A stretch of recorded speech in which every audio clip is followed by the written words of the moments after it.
Hey guys, this is the first ever live edition of Hit the Road with Dave Boyce with my special guest, Wrestlecentre, Jason Mosher. Mr. Mosher, thank you so much for joining me. I know it was our negotiations it lasted a couple days, but here you are, and I appreciate it.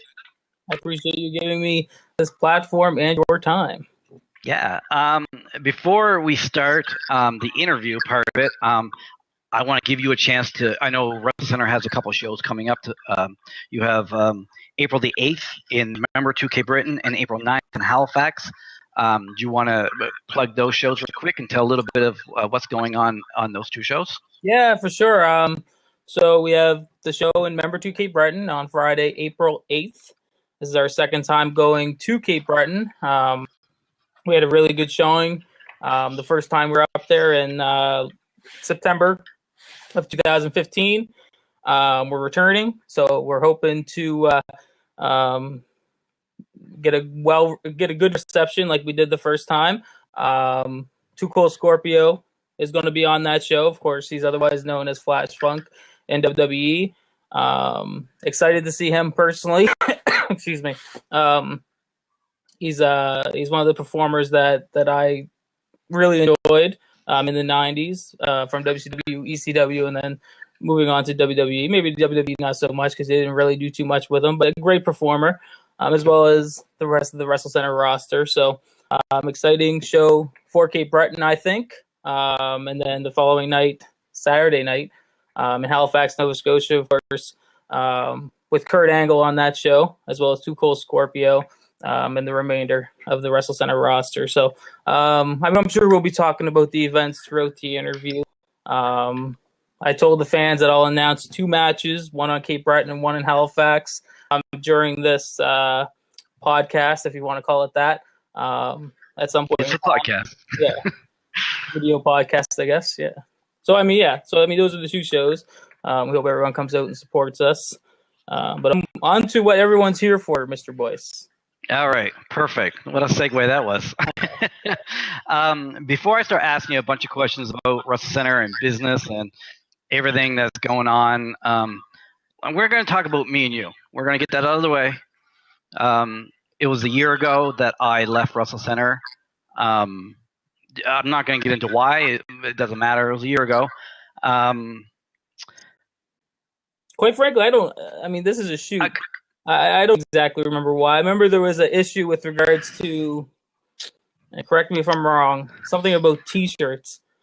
Is that what it was about? It was, you asked me to make 4 T-shirts for the guys, and I asked if the guys would get the profits. Right. And you said my loyalty should be with you and not the guys, and I took offense to that. Right, yeah. So I left.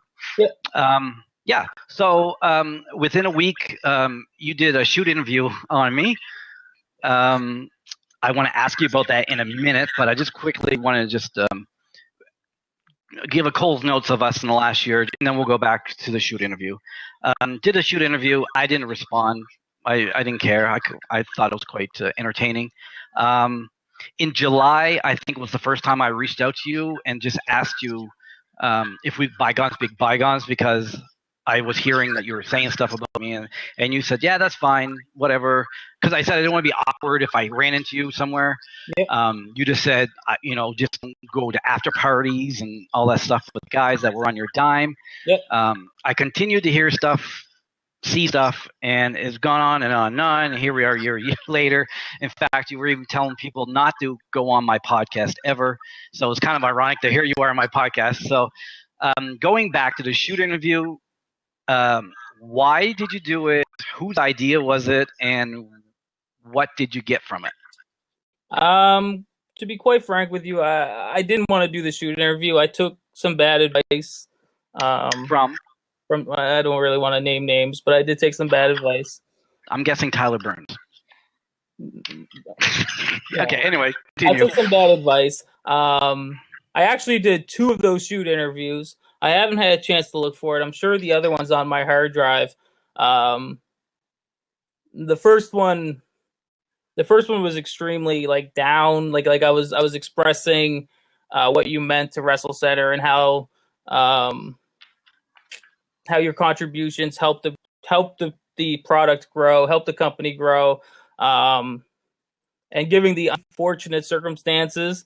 And then we said cut, and then we did a second take, which was unfortunately the one that aired.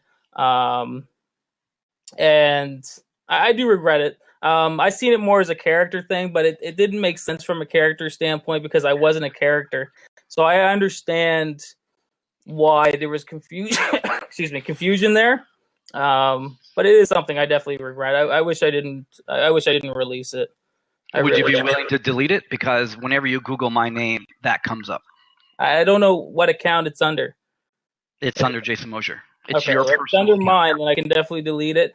If it's under Wrestlecentre Presents, I don't control that account, so I'll have to take a look. If it's under mine, I have no problem deleting it. Yeah. Yeah, because I did notice at some point someone asked you, and you did right. It was in character, Yeah. which I knew all along.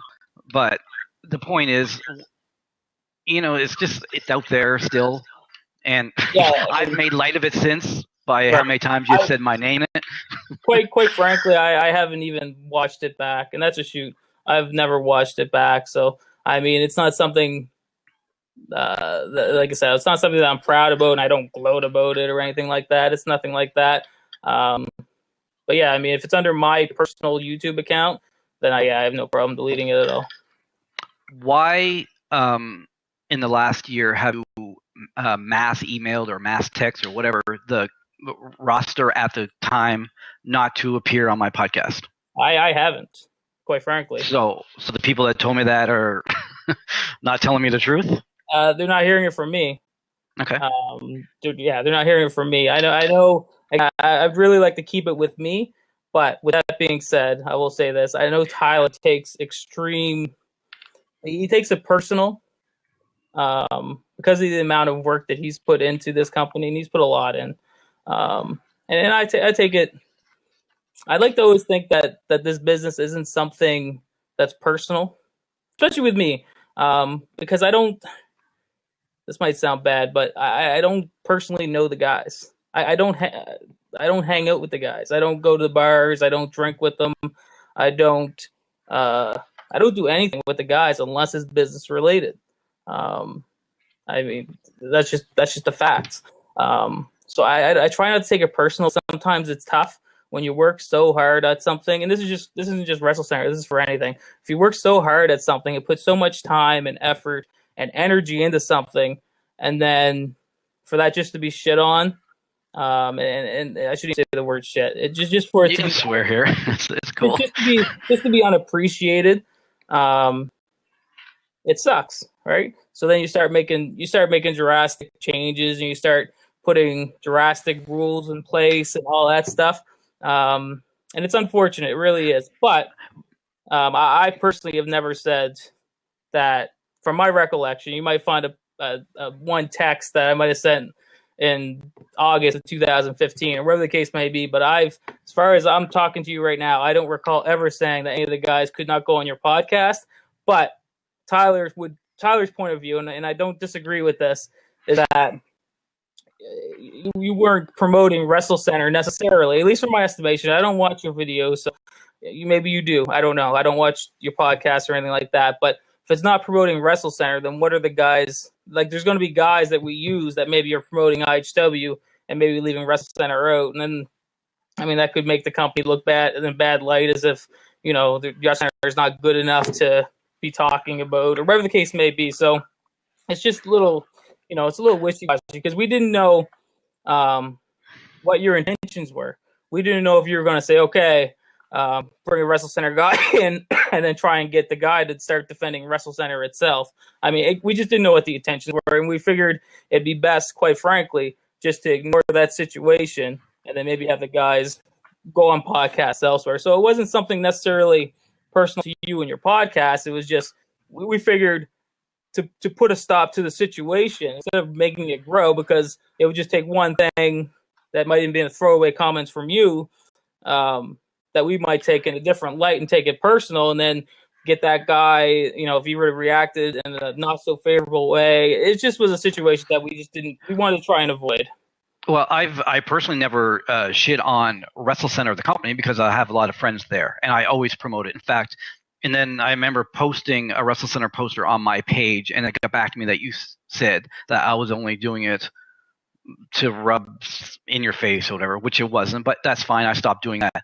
I will say I have a lot of friends in this industry, and I do have a screenshot of you telling a Wrestlecentre employee not to go on my podcast. So I'm not going to say who or what, but it doesn't matter.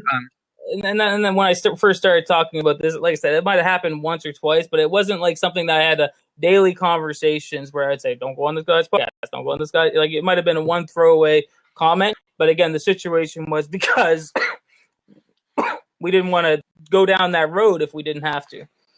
Okay. I'm going to stay with me for a little bit longer because, like I said, I hear a lot of stuff, and I just want to get it all out of the way. The comment that you told me I couldn't go to after parties with the guys, with my friends. Why do you feel like you could tell me that if that's not under? Like, I can understand when you're telling me. I couldn't tell you that because you went anyway. Well, but you didn't tell me not to do it. Well, why do you feel like you could tell me not to go to after parties? I couldn't, and that's why you still went. I couldn't tell you. I could say it, but I'm not going to be there. Like I said, I don't hang out with the guys. I don't even go to the after party. So, needless to say, show up, and I can't enforce that. It's a public place. So, might I say it? Sure, but am I going to enforce it? Probably not. In fact, does it frustrate you that if Tyler says stuff, it reflects on you because you're the head of Wrestlecentre? Because Tyler has said a lot of stuff about me. In fact, he told Jake Roberts and his daughter that I was a disgruntled employee who got fired, and I ran around the city of Halifax tearing down posters to his talking gig that you guys had, and that's why only 18 people showed up. It was because I was running around tearing posters down, which is absurd. I mean, that's an accusation. I didn't say that to Jake Roberts. There's a situation. I'm sure you're gonna have lots of Jake Roberts questions coming up, but there's a situation with regards to Jake Roberts, which I'm sure we'll hit on a little bit later. But with that being said, I mean, sometimes I stand by what Tyler says at certain points, but at other points, I have to say like I have to talk with him. Like, there's a situation that happened recently with Ryan Aiden and Brett, which I'm going to bring up. Okay, well, I had nothing to do with that situation, but sadly, what happened? I mean, I have to suffer the consequences because of what happened, and there's a conversation that takes place between Tyler and I, and hopefully we learn from those experiences. But with regards to like you not going to after parties, quite frankly, what our mentality was just cut it off. I mean, cut off all communication, all possibilities of anything going on between us, because whether it happened or not, I didn't see any good becoming. I didn't see you and I becoming friends. I didn't see you and I becoming. Well, I think we were friends. I talked to you more in a year than I talked to my own wife, which is probably why I'm single now. After the situation. After the situation when we blew up. And it was soon to blow up because it wasn't a blow up. I was going to say I left and you said thank you. Right, it was ethical. But with that being said, things got heated after that, and the issue was because we didn't communicate directly, in my opinion. So, you would say I would hear people would come to me and say, Dave Boyce said this, that, the other thing. I wouldn't hear it directly from you, and then that same person probably would go back to you and say, oh, Jason said this, that, the other thing. I mean, it's just the way life works. People like drama. People like conspiracy theories, if you want to call it that. People like to start, so people will come to me to try and get me to say something so they can go to you to get you to say something, to go back to me and tell me what you said. But the problem is that you're talking about hearsay. I actually get like actual screenshots of what you are saying about me, and I've been getting them, and I think people they want to let me know, and there's a lot of really bad stuff that you said about me, and I'm fine with that. I'd like to see some of the stuff because I don't recall. I will not. No, right, it's fine. I get blamed for a lot of things. That you brought up Jake Roberts, the whole K Britton fiasco. I had nothing to do with that. Well, that was Jake who said that. Let's get to that now. So I was going to say, let's get to that now. Jake Roberts came in. There was a situation where supposed to put Tommy Starr over. He was supposed to put right? Tommy. Yeah, he was supposed to put. I don't know how much we want to get into breaking kayfabe, but anyway, so he was What's supposed to. kayfabe? True. So he was supposed to put Tommy Star over in a strong manner. I had all the creative approved ahead of time via email, and I showed Tommy Star that email that I got from whoever it is, whether it's Cody or Jake at JakeTheSnakeRoberts.com, whoever's behind that email, and it's either Cody. It's Cody. So anyway, I had the approval to have that go forward, and as soon as Jake got to the arena, I was outside. Sorry, I wasn't outside. I was in the arena, directing the show with the music, all that stuff, making sure the show goes without a hitch, following the script, stuff like that. And then I get a text from Tommy Star saying there's huge issues, come back here. So I had to leave the position, go see what was happening. And the first words out of Jake Roberts' mouth was, because on the script we have it that Tommy Star is going over via choke. Mm-hmm. And then he comes to me immediately and he says, "You're disrespecting me. You're a piece of shit. Your old ring announcer told me all about you, and I'm not doing business for you." And you can laugh, but that is exactly what he said. Okay, That's exactly what Jake Roberts said. And I'll tell you my side of the story. The morning I was driving him from New Brunswick to the Halifax airport for you, because you wouldn't let me pick him up the Forum. I had to pick him up at the hotel. Like I couldn't even come backstage. Yeah, absolutely. Sorry, you continue on your story, and then I'll elaborate the backstage. We were sitting at the restaurant that morning, and Jake was fine with whatever you guys had planned, whatever.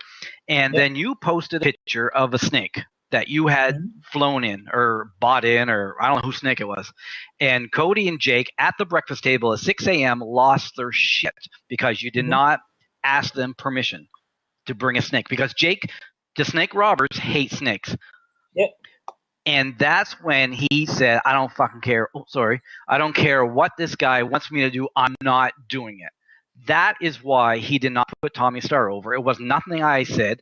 The only thing I ever said about Wrestlecentre that weekend was he asked me why I didn't go to the talking gig at the Toothy Moose, and I told him because I'm barred from all events. And that's a lie too. But with that being said, it is a lie. But with that being said, what, that I'm not barred? That I'm barred?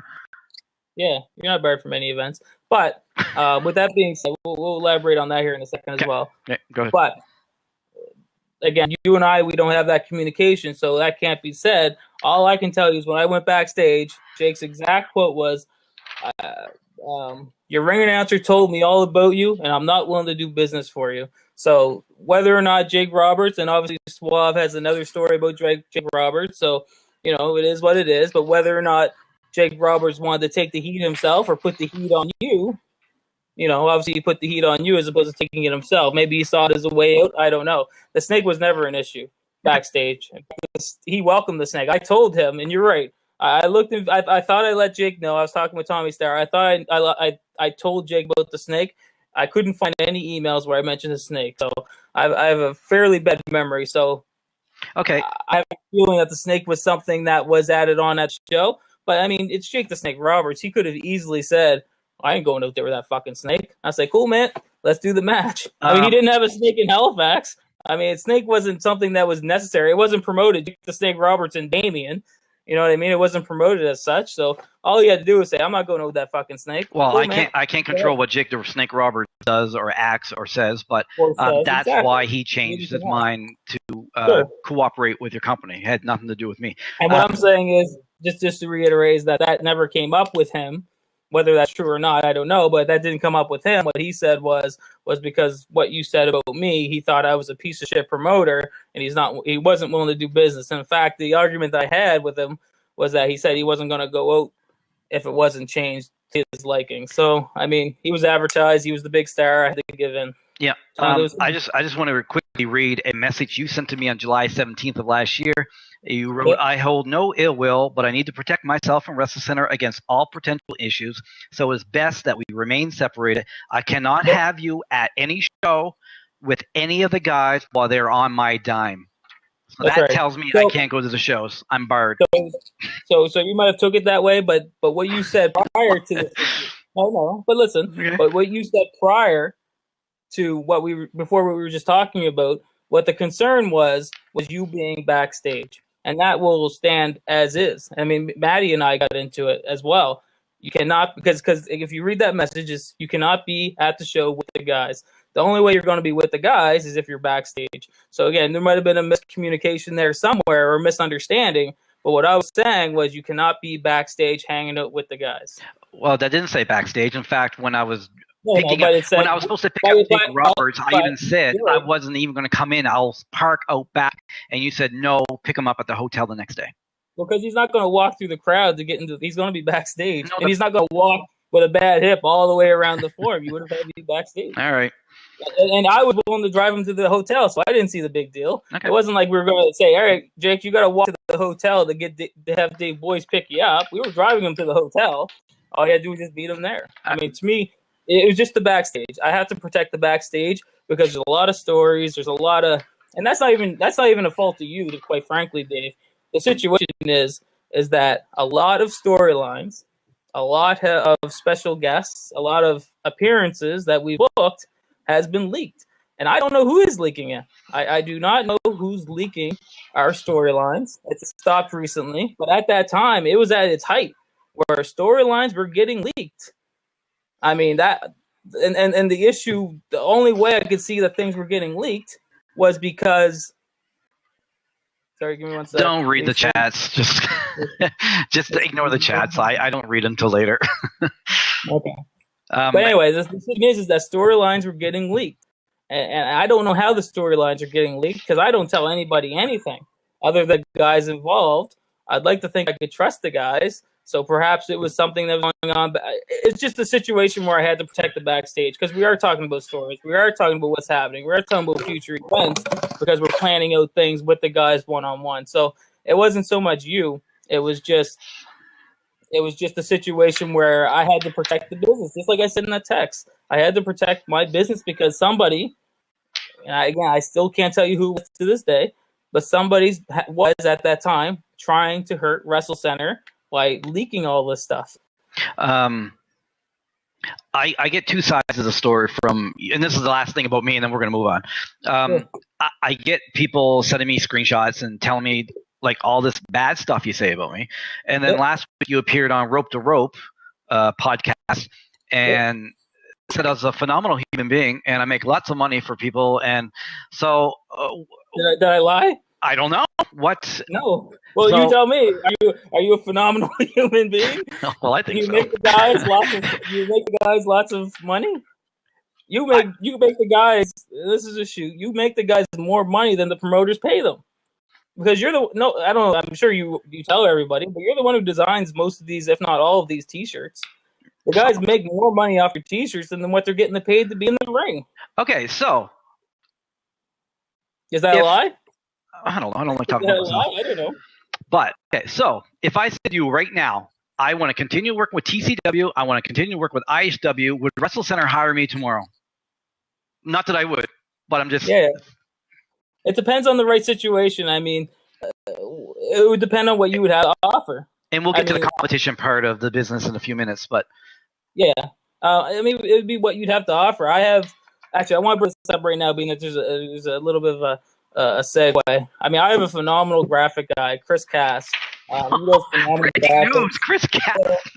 I mean, I'm sure he's joking. Yeah, I mean, he deserves respect for what he does. He does phenomenal graphics, phenomenal posters. He fast forward. I didn't watch Devin Dick, as I just don't have 4 hours. But with that being said, he told me to go to a certain point in the podcast where he mentions that I told Chuck that their posters are better than the ones that are being made for Wrestlecentre. I just want to make sure I let everyone know that was a complete lie. I have not been in communication with Chuck since the summer of 2015. So, I mean, I have a phenomenal poster guy, and I see no reason why to change that. That's coming from me. Whether he feels the same, doesn't matter. But that's coming from me. I have a phenomenal poster guy. I have Stu as the ring announcer. I think he does a phenomenal job. I mean, if there's a spot where you're willing to participate in Wrestlecentre, that there was a void and there was an opportunity for you to help grow the company, absolutely, I'd welcome you back. Well, I'm just saying I wouldn't, but I'm just the competition, and we're going to get into competition where you won't allow certain people to go to different companies. So that's it with me. I'm going to move on. I want to talk a little bit about this business side. I'm going to read you a quote that you wrote on Facebook, and then I'm going to ask you a question. You wrote, I don't know the date, Wrestlecentre is different than any other promotions in the Maritimes because it is a TV property as opposed to a live event property. We do surprises because seeing 800 fans in the audience screaming, crying, and hugging each other because of something they see happening in the ring makes for great TV. My question to you is, do you see Wrestlecentre as a TV show that involves wrestling, or do you see it as a wrestling promotion first? A TV show that involves wrestling, without even a question. Absolutely. Do you care to elaborate a little bit? Why do you think that way? Or like, it's very simple. I'm not a wrestler. I don't pretend to be a wrestler. I don't go in the ring. I don't pretend to do bumps. I don't do anything. I'm not a wrestler. That's not my background. Joey, I want to make sure I word this correctly or properly. Joey has made no issues in saying that I'm not, I shouldn't say this, but I'm not even the biggest wrestling fan. I'm really not. I know if that. You told me what's the main event, if you told me what's the main event of WrestleMania 23, I couldn't tell you. Just couldn't tell you. But with that being said, I did watch it when I was a kid. I wasn't religious. I didn't watch Raw. I used to go to Ben's Video down by the Rotary and rent out Coliseum videos. It was just the pay-per-views, and that's the only wrestling fix that I would get up until the mid 1997 is when I started following. We had the first Raw here with the flag match. I started getting into it then. It took a Raw taping here in Halifax for me to go and realize what wrestling really was all about. So then I started watching it from 97, probably through until late 1998. I used to watch every Raw then, and I I fell out of it. Not that I didn't keep up with it. I do like wrestling. I really do. I'm just not religious with it. I'm not this huge fan where all I watch, like during a week time, I won't watch 4 hours of wrestling or 3 hours of wrestling, whatever Raw is. I just won't watch it. I just don't have that much time. I don't have that attention span. But what a lot of people don't realize is that my background, my schooling, I have a university degree at the University of King's College. My schooling is creative writing and television. So what I've gotten my degree through King's is an English degree with a concentration in creative writing with a minor in TV journalism. That's my background. So I'm going to keep to at least what I think is my strength, and that's in writing shows. Obviously still having wrestling matches, because wrestling matches are important. I'm not saying they're not important. They are important, but when it comes to wrestling matches, I'm not going to tell somebody how to put a headlock on. I'm not going to tell somebody how to properly bump to a suplex. I can tell someone if something doesn't work because I'm listening to the fans. If the fans aren't reacting, then something's not working, so we have to make a change. But I mean, that's not my background. So that's why I used to have someone like Gary Williams. He was backstage at every single Wrestlecentre show. Whether he was on the show or not, he was backstage for that reason. Because I used to depend on Gary to help me realize why a certain match didn't work a certain way. Another thing a lot of people don't know, I've put on the last 3 classes of Wildman Academy. First, the advanced class with Joey, Nick, Tommy, all those guys, Matt Boland, Jim Joyce, Shane Stevens. I'm probably missing people, but that class was an advanced class. And then the follow-up class was Justin's class. I was at every single training class. I wasn't in the ring bumping, but I was listening. And I was listening to psychology. I was listening to how they properly do stuff, because I do want to be schooled in that fashion, but it's not my background. I didn't grow up wanting to be a pro wrestler. I really didn't. I grew up wanting to be a TV writer. I grew up, this is going to sound weird, but I grew up wanting to be a play-by-play announcer. And that's why I do those two things, because that was my passion. So, like a lot of your critics will say, you and Tyler shouldn't be running a wrestling promotion, that you're just a couple of marks, a couple of fans that don't know what they're doing. How do you respond to those critics? Well, those people that would say that, hopefully I just answered that question what I just said. But I mean, my thing is that when people think of wrestling, all they think is bumping in the ring, high spot, bumping in the ring, high spot. That's not wrestling, in my opinion. Does that stuff have its place? Is that stuff important at times? Absolutely. But wrestling is storytelling. and in its essence, it's storytelling. If you don't think storytelling is important in wrestling, then I don't know what to tell you. I mean, that is one of the crucial elements of professional wrestling. It's storytelling. That's what my background is, and I can help guys tell a great story in the ring without telling them what has to go where. I'll tell them finishes. I'll tell them, or I'll help tell them, I should say. I'll tell them what I need to happen during the match, but it's up to the performers to execute what I'd like to have while the match is taking place, because I'm not in the ring and I can't tell them when it makes sense to. But don't you trust the guys enough to you just tell them this is the finish we need to get to and let them go out to the ring and tell the story the way they know how? But that would make sense in a company that wasn't story driven. Like I'm sure that happens in IHW, and I don't want you to say that this is a knock on IHW, because it's not. They're doing phenomenal business. I think IHW is great. It's not what I like in a wrestling company, but that doesn't mean that it's garbage. That doesn't mean that it's not going to be successful. But I'm sure that's what IHW does, because the storytelling isn't so much important as the match itself. So during the match, we might need little nuances to happen during the match for the finish to make sense. Or we might have to have little nuances happen during the match that'll help tell a story the next show to help keep the fans coming back because they're interested in this certain character. So it might happen where you need to tell them little nuances. I don't tell the guys bell to bell what moves to do, when to do them, how to do them, and whatever the case may be. I don't do that. I don't structure them in that way. But I will say, all right, at some point in time, this has to happen. And then the finish will go like this. And then maybe after the match, you get on the microphone and I need you to say this. That's what I mean by structuring, in the sense that we need to tell a proper story. I won't tell them when to do a back suplex. It doesn't make sense for me to tell them. I want to talk just a little bit about the money side of the business. You're on Bell TV 1. I believe that's the new name of them. Can I ask how much you get paid per episode? I really don't want to disclose that, but we do very well. So is it safe to say your TV revenue is your bread and butter as opposed to the live gate? Absolutely. A lot of the TV show, your show Voltage, is backstage. A lot of the young guys come and film for you, I think, every week or every 2 weeks. Are they paid, or is that volunteer work? Like, do they get paid as if they're coming to a wrestling show to wrestle? So they're not. So no. Okay. But with that being said, I do pay more. At least I did. I think the rate for professional wrestlers is going up in the Maritimes just due to competition. That's actually a great thing. But at the time, I pay higher than the others. Okay. You're bringing in Kurt Angle.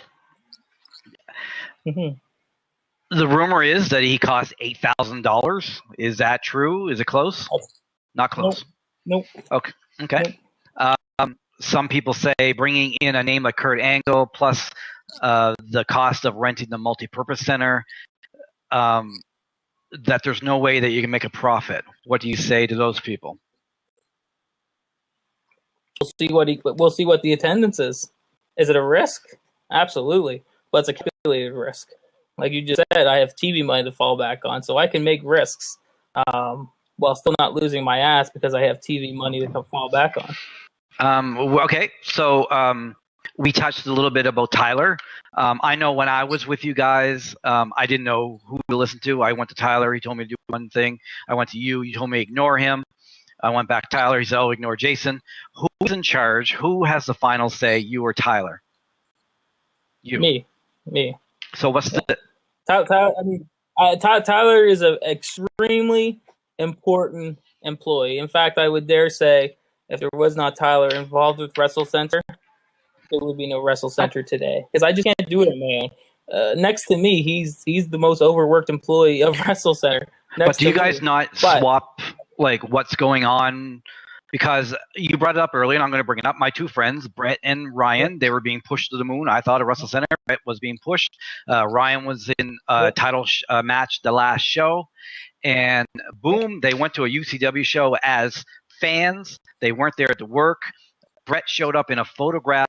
Tyler not fired. I hate using that word, but told him, your services are no longer needed here.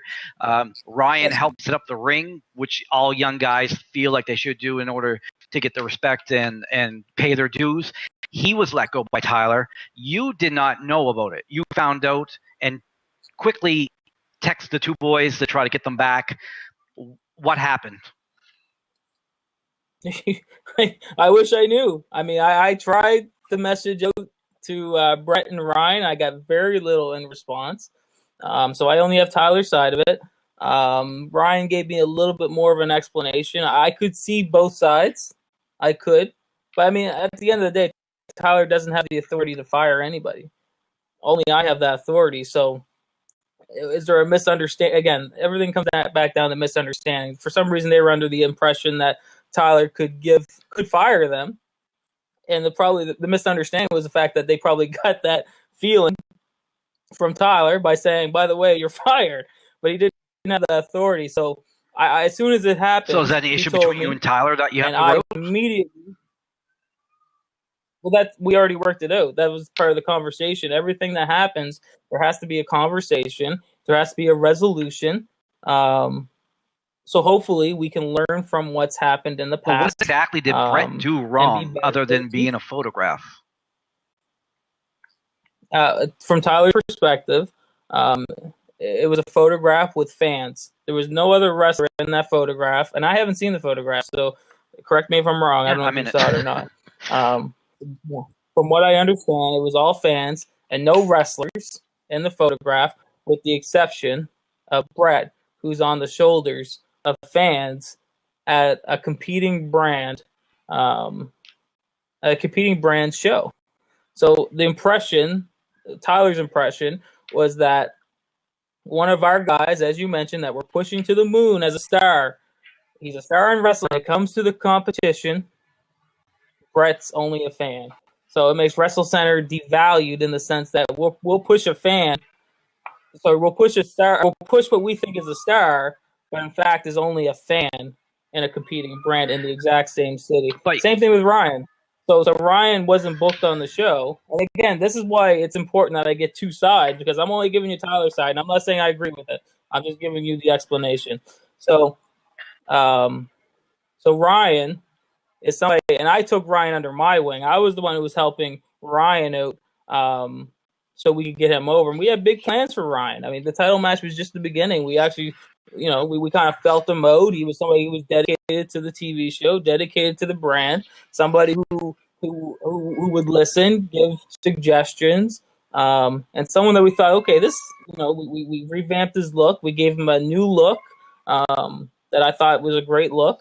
And he seemed happy with it. So anyway, this is somebody that we're giving a push to. And then, so in Wrestlecentre, this guy is a wrestler. He's a star. But when it comes to a competing brand, which he wasn't even on, he wasn't even paid to be there. He's just the ring crew at the competing brand. So again, it devalues the brand in the sense that Wrestlecentre is lower than UCW, because our two guys that we're trying to push are simply fans and ring crew. And I'm not saying that's what I'm saying. So before you say, well, that's not true, that's not what I'm saying. I'm just saying that was the perspective at the time. But aren't you undermining fans? Like, they know that Brett's not a Wrestlecentre superstar, and he doesn't go out anywhere because he's, he can. You still have friends, so you want to go to a show to support your friends. So why? So are you saying anybody who's on the Wrestlecentre roster right now cannot go watch another wrestling show? We're not saying that at all. Tony Starr was there, right, at that UCW show. So if he appeared in a photo, that would be it. Well, not even appear in the photo, but to be the focal point. Again, I haven't seen the photo. But from what I understand, Brett's standing on somebody's shoulders and he's pointing at himself, making it obvious that he's in the photo. Again, that's from what I've been told. I haven't seen it. So, with that being said, Tommy Starr was in the audience. He paid for a ticket. But he didn't help tear down the ring. He didn't go and take photos with everybody. And if he did, we didn't see them. It's just I don't want to undermine the fans. I mean, everyone's talking about. Everyone knows wrestling's a work. Everyone knows it, but we don't have to rub it in their face. We don't have to. We don't have to blatantly tell them Brett in Wrestlecentre is a superstar. But just so you know, in real life, he's just another human being. It's all about that perception, right? So. But again, it's only independent wrestling in the Maritimes. It's not like it's not like he's WWE or. If all we think about is it's just independent wrestling in the Maritimes, then sorry, someone just wrote that they can hear my cat. He's driving me crazy. But continue. If the only way we think of it is it's only independent wrestling in the Maritimes, then I hate to tell everyone, but all we'll ever be is only independent wrestling in the Maritimes. Why don't we have eyes on us down here in the Maritimes? Why? We have great talent. We have great shows. Oh, I'm not saying that.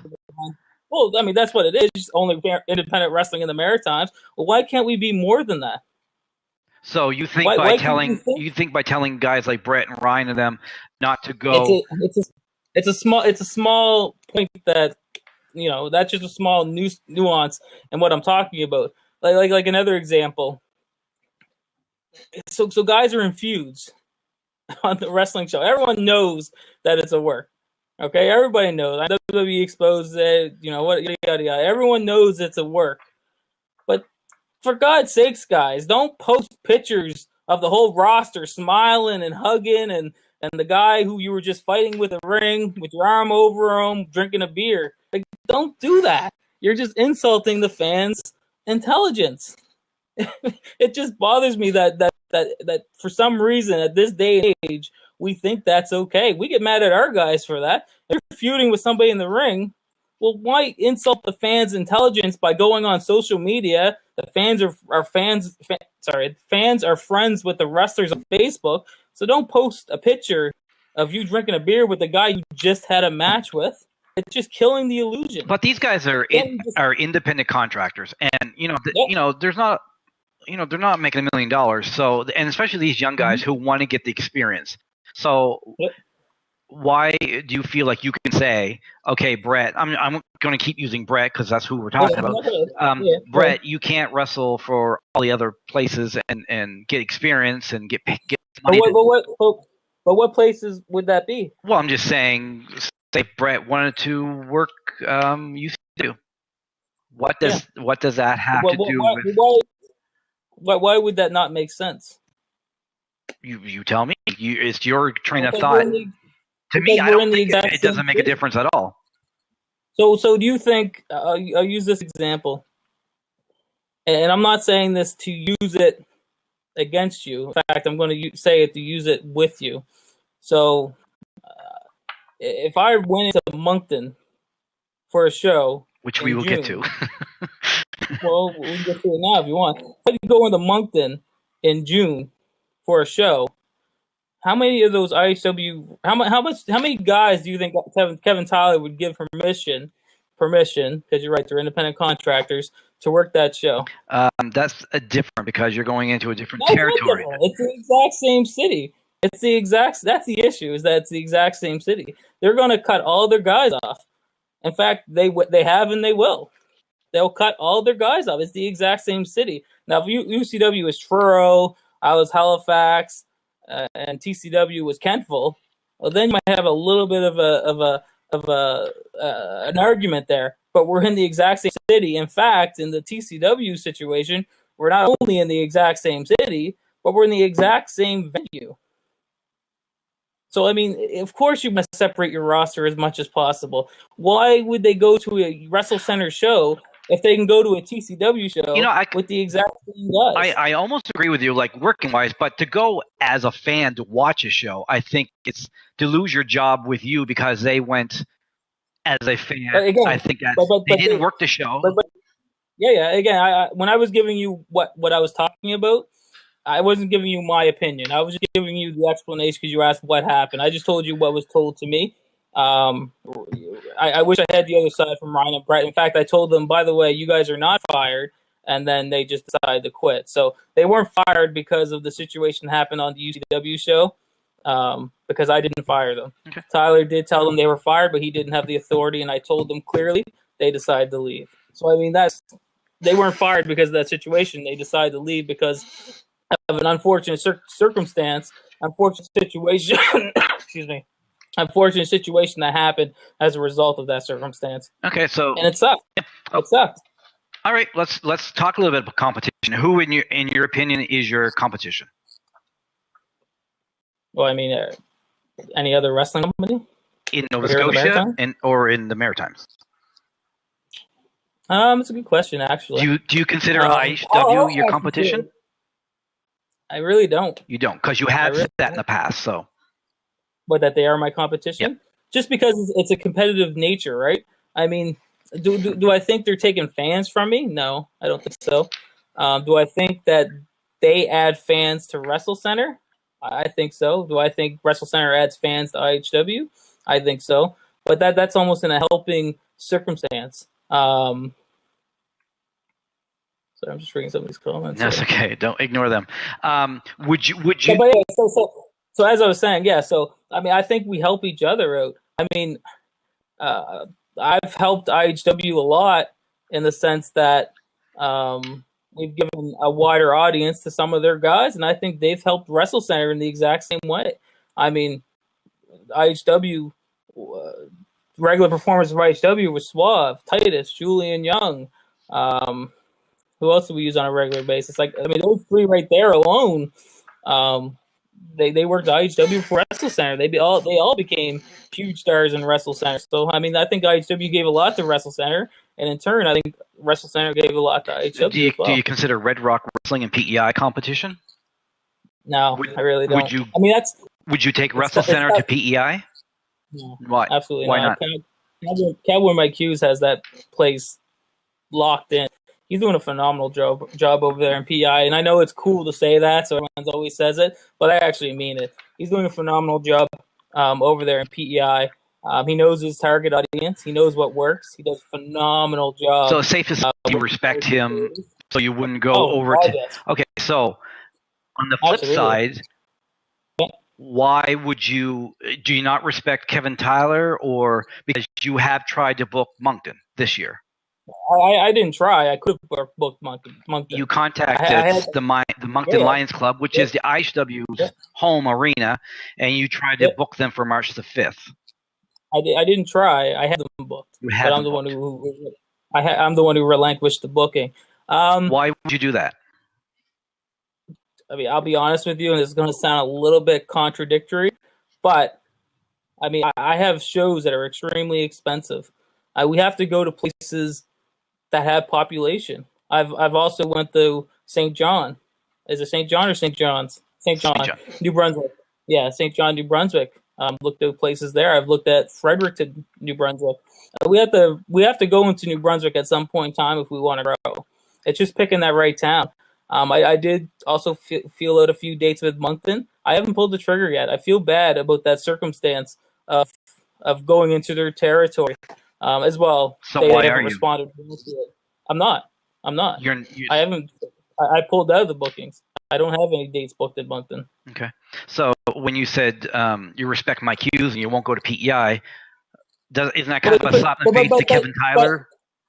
Well, the thing is that if I go to PEI, I'm going to lose my ass.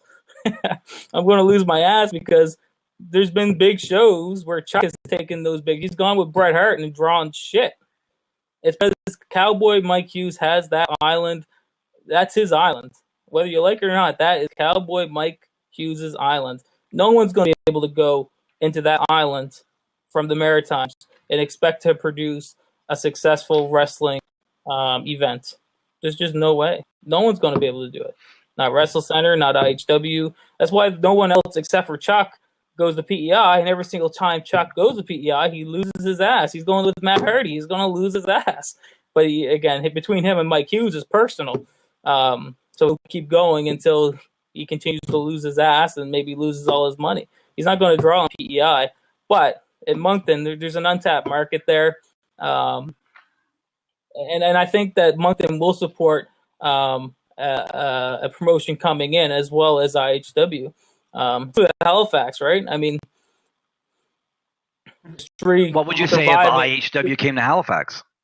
Which I don't think they would, but you yeah, it wouldn't make sense for them to come to Halifax. It's so oversaturated here. It doesn't make business sense.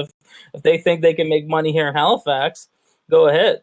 They're actually smart in the sense that they're going to Truro. So hopefully, I know their mentality is hopefully we get some travelers, and I'm sure they will. But I mean, if they came to Halifax, they would die. Sorry, not die as a company, but die in the market, because the market's so oversaturated. It's unbelievable, really. Yeah. You said a couple times on Facebook and stuff regarding Marcus Burke that you believe it was Wrestlecentre that made him. Do you want to comment on what you meant by that? You have a quote there?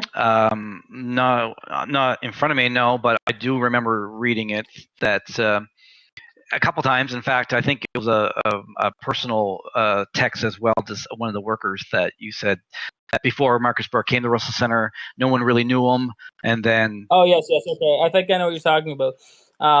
So when I'm referring to guys that work for Wrestlecentre, I'm talking about within the Halifax market. And it's fact. If you don't believe me, go look at the facts. Marcus Burke used to wrestle for TCW prior to Wrestlecentre. TCW used to draw shit in Halifax. If you don't believe me, go watch the Wrestling show. They didn't draw anything, and Marcus Burke was part of that roster. So Marcus Burke did not have a draw value to him here in Halifax in 2014. Sorry, 2013. He came to wrestling in 2014. He became a huge star while under the Wrestlecentre banner. I think it's a combination of his athletic ability. We also drew in some casuals that actually came to like what he does in the ring. It's a collaborative effort. He was also put in a situation from a booking standpoint, which would accelerate what he offers from a performer standpoint. Quite frankly, we didn't do much of a story with regards to Marcus Burke, so I can't say the story to get him over. He got himself over, but what we did was we added more eyes to Marcus Burke, and those eyes happened to like him. But prior to Wrestlecentre, he didn't draw anything for TCW. Cyril's here somewhere. Please correct me if I'm wrong, Cyril. He's here. Yeah, but he didn't draw anything for TCW. But to say you guys made him. Again, you'd have to show me the quote. I'm sure I didn't say that we made him, but he became a star in Wrestlecentre. Absolutely became a star in Wrestlecentre. You guys recently posted a promo video from your rapper girl chick trashing 16-year-old Madison Miles, who was publicly known not to even be part of the company anymore. Whose decision was that, and why did you do it? I had nothing to do with regards to that video promo, and I didn't cough because I was hiding something. I just have a cough. Let me say that one more time. I had nothing about that video that Winter posted. She did that on her own. She asked me if she could post a video promoting the fact that she'll be on the show April 9th.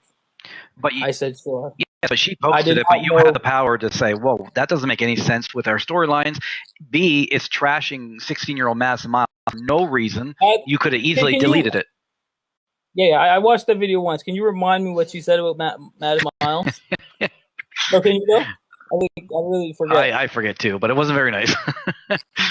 One of the people in the comments. I know she called her a little girl, but the only reason why she did that, I've talked to her, is because she's new to. I want to say she's new in the business. She's not even in the business. She was just somebody that we added as a character on the show. She's not a wrestler. Just give me 1 second. She said she said she didn't belong in the ring, and it just didn't make any sense because Madison had publicly been gone from WrestleCentre. I mean, you guys ban and delete stuff left, right, and center on the Facebook page, but yet you chose. Not me. I'm not good with that stuff. I'm really not. I don't know. You said you were banned. I don't even know how to unban. I've been banned since last year. Right. I had nothing to do with that. I don't know anything about that stuff. But with that being said, Winter did that video on her own. She thought she was continuing a storyline that, as you said, was non-existent. She doesn't follow the local wrestling scene. She thought there was a continuation, and that's, again, comes down to communication. We didn't communicate with her with regards to what was going on April 9th. She called her a little girl because what she did say in the ring, and I think the quote was, "The fans didn't come to see a little girl; they came to see a woman." That was scripted. That was when she was in the ring when Madison was down. She dropped the mic on her. That was scripted. She was continuing on with that story, and to your point, didn't exist. Now, why did I keep it up? Because I feel my creativity, I can turn anything into a story, into a positive. And I'm still confident in the fact that I can. Since then, it has been deleted. I've thought better of the situation. Because you did defend it and said that it was I her. defended. You said it was her freedom of expression, Right. even though it was heavily edited, so it wasn't her expression. But Well, yet, it was. but just wait now. Sorry. But if a fan expresses their freedom of expression, and it just doesn't have to be positive about WrestleCentre, they're gone. You guys take their message as fast as could be, and you block them from the page.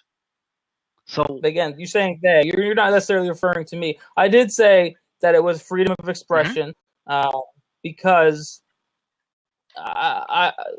it was going to be turned into something on the next show. Did it involve Madison? No, but it was going to be turned into something. I didn't know it was going to be posted, but I felt my creativity could turn it into something on the next show. I've since changed that mentality, so it has been deleted. Okay, because the perfect example is Kevin Poirier. Kevin is the biggest local wrestling supporter. He goes to all the shows. He was a huge WrestleCentre supporter. He buys VIP every time, front row. He even asked his girlfriend to marry him in the WrestleCentre ring. But yet, when he one day said, "Oh, Voltage wasn't very good today," he's banned from the page. So where does the freedom of expression come in that you defended her, but then if a fan who pays their money into your pocket? Okay, so there's an easy explanation for that. What I was saying with her real name, I hate doing this. You're making me expose stuff, but her real name isn't Winter. Really? Her real name isn't Winter, right? So her it's her rap alias. So she's not posting under as herself. She's posting under as her rapper character. Now, is that a wrestling character? We had her on the last show, so the argument might be yes. But that's not how she really feels about Madison. She thought she was continuing on what she was doing in the ring. Again, she didn't know what was going on, so that was her error. She posted it. I felt like we could save it from a creative standpoint. You would have just had to get to the next show. Since then, I thought better of the situation. I deleted it. Now, with regards to Kevin Poirier, WrestleCentre, and I have regrets about this as well, but the WrestleCentre page, the WrestleCentre group, the WrestleCentre group to promote the events and promote the show. It's not a casual, interactive page or group for the fans to talk back and forth about whatever the case may be. Now, with that being said, I regret that in the sense that before we went on the censoring spree, if you want to call it that, the group page used to be live with comments. Fans used to love talking about WrestleCentre, and they used to talk about wrestling, and they used to give their thoughts. Unfortunately, because of that structure, that freedom is no longer there, and more often than not, people are too afraid, I guess, and it makes sense to post on that page, and it causes a dead page. So, I mean, it wasn't a good decision. But with that being said, we still have to protect the company. There's a lot in the sense that if there's a casual who's maybe on the fence about coming to a WrestleCentre show and happens to go on the page or the group, and there's negative feedback about the show, it might be the one to say, okay, I'm not going to that show, because on their own group, the fans that are there don't even like it. But instead of alienating your fans and giving them the boot, which you have with a lot of people, why don't you just comment, "Thank you for your criticism. We'll take into light. We'll whatever." Yeah, I mean, I think that's a great suggestion.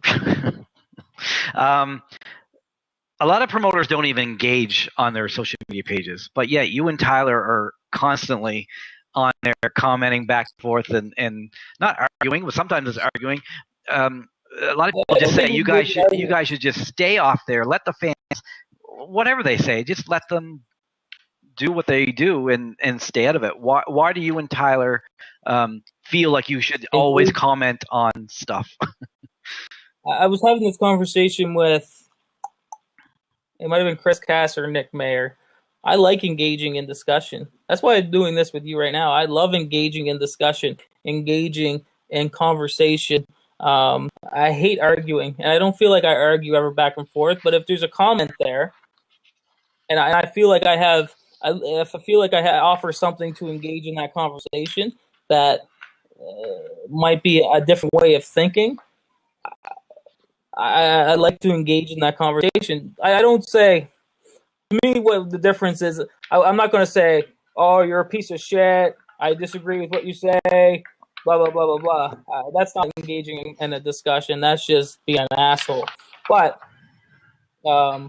engaging in conversation, if you have an opinion and I might have a differing opinion, well, let me engage in that conversation. I'll give you my opinion. But the sad thing is, when that happens, as you kind of alluded to, well, oh my God, why are you commenting on this? You don't belong, you shouldn't be commenting on this, all that stuff. Well, I mean, at the end of the day, we're all still human. I'm very passionate about what I do. So, I mean, if I love engaging in conversations. I love what we're doing right now. Okay. I really do. Well, I like doing that online as well. I like the fact that we can engage in a conversation in such a freedom, a situation that's free to do so. I just don't like when people are, oh my God, you're an idiot and you're a piece of shit. And there's no argument there. There's no argument there. Okay. With that said, I'm going to read an engagement that you wrote on the Wrestlecentre page, and I want to get your opinion and what exactly you meant by this. You were talking about Marcus Burke living with Jake Roberts. You said Jake was no longer living in the accountability of DDP. I hope Jake Roberts' bizarre behavior in his sexual video that he posted does not indicate that he is back on the sauce, if you will. That blew up to the point where I refer to it as the Jason Mosher breakdown, because you just went on and on and on about taking psychology classes. It went on for days. You tried to redefine what on the sauce meant when we all knew what you meant. Then you posted that you were quitting Wrestlecentre. I'm done. So tell me exactly what you meant by engaging with fans saying that Jake Roberts was on the sauce. Yeah, I mean, I had a very... are you frozen? Is he frozen, everyone? I'm still moving. Maybe Jason's on the sauce. Are you good? Oh, there you are. You froze. No, you're good. So yeah. So what was the point of that? There was no point to it, to be honest with you. So why? There's no point to it at all. So if I'm a casual fan going to the Wrestlecentre page, oh look, there's the owner. Oh, what the hell is he talking about? That's the same thing as you saying a fan shitting on the product. That should not be on your Facebook page. I agree. Okay. I agree. And then of course you quit. I've decided I no longer want to work for Wrestlecentre. That was what? Just the work? No, it wasn't work. It was real. You were quit that day? Yeah, I wasn't happy. And it wasn't even so much happy with the company. I just wasn't happy with... It's tough, right? I mean, I wasn't happy with who I was becoming. Well, that was following all that. Yeah, that's why I call it the Jason Mosher breakdown, because it seemed like you were... It was such a throwaway comment. Again, that's another thing that I do regret. It was such a throwaway comment. I didn't expect it to get as much traction as it did. When obviously it blew up and I was depicted as this asshole, it just affected me in a weird way, and that's why I went on the rant about, oh, what's the sauce mean? It was foolishness. I regret it. I absolutely regret it. And I really was done. I didn't want to continue on because I wasn't happy with what I became. I became so jaded, right? Like I was arguing. That was an argument. I was arguing back and forth with the fans, even though I said, "Oh, I'm engaging in a conversation." I wasn't happy with myself during that period of time.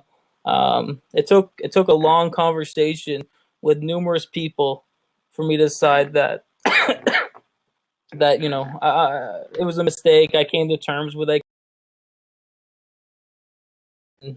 He said, "Cool, sounds good," and then. Next thing I know, he hates Wrestlecentre.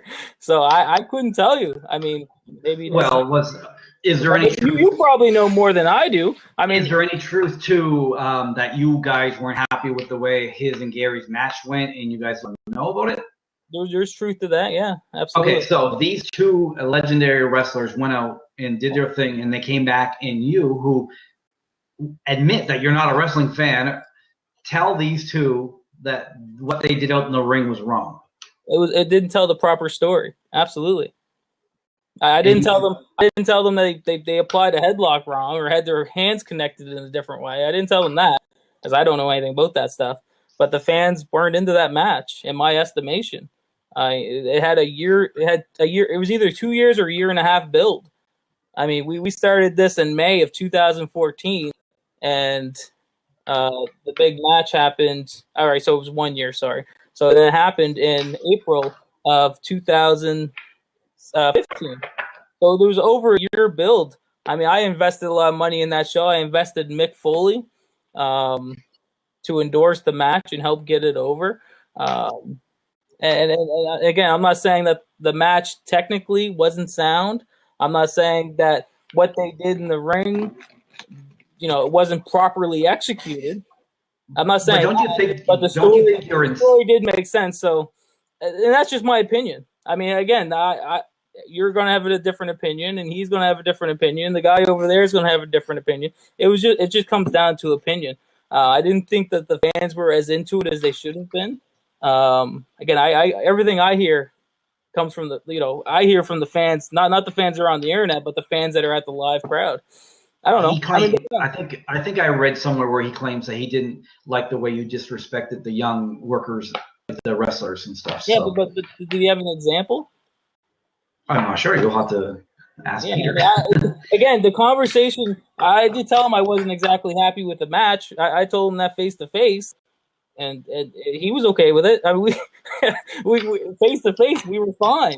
It wasn't like he went away angry and I went away angry. But don't you think disrespect? Like when you bring someone like Mick Foley and you hand him an 8-page script, and we're talking about Mick Foley. Mm-hmm. Like, do you expect these guys to think, oh, this is a great wrestling company? They know what they're doing. I know. I read it or I hear it. I heard something about. Can't remember if I read it or not, but something about we handed Brody and Mick Foley a script, and they both looked at each other, chuckled, and threw it in the garbage. I'm here to tell you that didn't happen. That was right there. So we do script Wrestlecentre. We do. But the reason why we script is because it's because we need to get out what we need from the promo. So me going over to you and saying, all right, this is what you need to go get out of your promo and have at it. It's not going to be effective. We have to write it out. Does that mean that you have to memorize that script and say it word for word? Absolutely not. In fact, anytime we give anybody a script, and you can ask any of our guys, we give them a script. Same as Colt Cabana, we give them a script, but they read over it, they digest the information, they understand what we need to get out of it, and they put it in their own words. That really is what happens. I mean, Brody Steele read the script just like anybody else did. I mean, again, he put it in his own words. He didn't read word for word what the script said. Mick Foley's the exact same thing. You think Mick Foley coming from Long Island, New York, coming in the Wrestlecentre, knows exactly what we need of him walking into the building? He has to know what he needs to say out there, unless we're going to be like, and I don't want to throw other companies down, I don't want to throw other companies under the. Anyway, just ignore the chat right now. Yeah, no, it's just Landon said he's locked or something from the page or something like that. Anyway, I don't want to throw anyone under the bus, but otherwise, all we're going to get is a promo of a legendary guy saying, it's great to be here in Halifax, Nova Scotia, and I remember being in here in 1997 with WWF. That's not going to, But I'm not talking about scripted promos. I'm talking about, like, telling two vets like Peter and Gary how the wrestlers are matched. First, we were talking about the scripts, but go ahead. Well, don't you script and tell them, like, in the match, this is what I need to be done? Yeah, or you just say, this is where we need to get to. Get us there. I trust you to. your seasoned vets. Yep. And then when they come backstage, you were like, oh, what did you say to them? Right, Like, because that I gave them, whatever you guys did out there was wrong? yeah, well, I told them what I needed with regards to this. I don't want to expose too much, but I told them what I needed. I tried to help them get there. I gave them suggestions on how to get there. They said, no, don't worry about it. We never plan anything out. We'll just go out there and do whatever we do. The fans weren't into it. So, I mean, yeah, I was angry. That's just my passion coming. I shouldn't even say I was angry. I don't get angry very often. I don't scream and holler and throw stuff around and say, I'm going to kick your ass, you son of a bitch. I'm not going to do anything like that. I mean, but if I wasn't happy with a performance on a show where I'm paying a guy a lot of money, and Brody Steele does get paid a lot of money, guys, to be on these shows, I'm going to voice my concern in a respectful manner. I'm not the one who I didn't grab Brody Steele by the collar and throw him up against the wall and say, you piece of shit, you didn't do what you were supposed to do. It was just a conversation. But you saying you don't expose too much of the business. I've noticed the last couple promos that you guys do, like with Matt Bullen and JP and stuff, and they're all talking about backstage exposing the business. Like, oh, Matt Bullen's problem was, or JP's problem is he doesn't think Matt Bullen should be a good champion stuff. Well, that's exposing the business. Same as Steve Arsenal and JP. Whole thing. Steve Arsenal and JP was real, so that was 100% real. They legitimately have issues, and I don't even know what the issues are. They date back to Indian Brook and UCW. So I don't know what happened to Indian Brook and UCW, but that's where their issues began. That was back in 2010 or something like that. So I can't talk to their issues, but the issues between Steve and JP are real. So if you know that, did we put a magnifying glass on that? Absolutely. But if you know that there's legit issues, why would you then book JP and Steve, knowing full well that you may risk one, if not both of them, leaving, which you have? Steve left. I mean, I put that match together under the understanding that both guys were willing to work with each other. I mean, that was the understanding back in July. That's why we did the Steve came out. He was on board with it. JP was on board with it. But again, we don't go over long-term details with these guys just because we protect things getting leaked. So, I mean, did Steve go into it thinking he was going to win the match? Maybe. Did JP go into it thinking he was going into the match to win and retain his championship? Maybe. But when one of those guys don't get what they want and they both can't win the match, they both can't be the champion. So, I mean, that's when things start breaking down. That's the reality of what happened. A lot of people wanted to see it. We drew a huge house. January 30th, our third biggest house we've ever drawn. 2 local guys in the main event. We had Colt Cabana, but that was his 3rd appearance in Halifax, Nova Scotia. And I love working with Colt. And I think he's a huge asset to Wrestlecentre and someone that we'll be bringing in continuously. But, I mean, that show, quite frankly, was drawn off of the interest of JP and Steve Arsenal. I mean, I was interested. I wanted to see. I was the one booking the goddamn match, and I didn't know what was going to happen. Steve didn't even show up until intermission of the show. I didn't even know if he was going to show up. I mean, I was interested in what was going down. I had zero play into that match. I said, please guys, just show up and whatever works out, work it out. But this is what I need to happen. Why is Madison Miles not with Wrestlecentre anymore? What happened with Madison? Why did you let her go? I didn't let her go. We booked her in that situation with Wrestlecentre, knowing that she was going to UCW. She already told us she was going to UCW. So you had an issue with her working other companies? That wasn't an issue. It was a decision that she made. She's a grown adult. She's been in this business long enough. She came to me and said, just so you know, I'm going to be working for UCW. I said, not a problem. There's no issue there. What happened to Titus? Titus is no longer with Wrestlecentre. He just was announced he's going to TCW. Yeah. As well, this week, which I think is a big blow to you guys, Gary Williams is now going to TCW. So how do you explain all these great top indie local wrestlers leaving you guys, it seems like in droves, and going to the competition? Why are they leaving? again, you'd have to ask them. I can tell you the situation with regards to Titus. Titus was scheduled to be on the Cape Breton show on September 13th. He was advertised. He was advertised in the match. He was supposed to be there. He messaged me. It was either the night before or the day of, notifying me that he would not be appearing at that show. So, I mean, as a promoter, I need to deliver what I advertised. This is the first time we were going into Cape Breton, and there were comments. Did he give a reason why? No, he didn't. He just said he just can't make it. And it wasn't that he was injured or anything. He worked 2 IHW shows, the Friday and Saturday before the Sunday show. It wasn't trans because we had IHW guys on the show. We had Suave and Julian. So it wasn't transportation. It wasn't an injury. He just decided not to show up. I don't know what the reason was. But with that being said, once you advertise someone and they're not there, and it was the first time we came into Cape Breton, there was backlash a little bit. They were, they know who Titus is from, and I'm going to get the letters wrong, ECWA or whatever it's called, that used to, or still runs in Cape Breton. They know who Titus was, so there was, there was legitimately people saying, where was Titus? So, I mean, he wasn't there, and I didn't get a good explanation. I don't know the reason why he wasn't there. He just said, Gary didn't tell you why he was leaving you? Because you guys are associated with the Wildman Academy. Yeah. I mean, I love Gary. To me, that's a big blow to you guys that he's leaving you.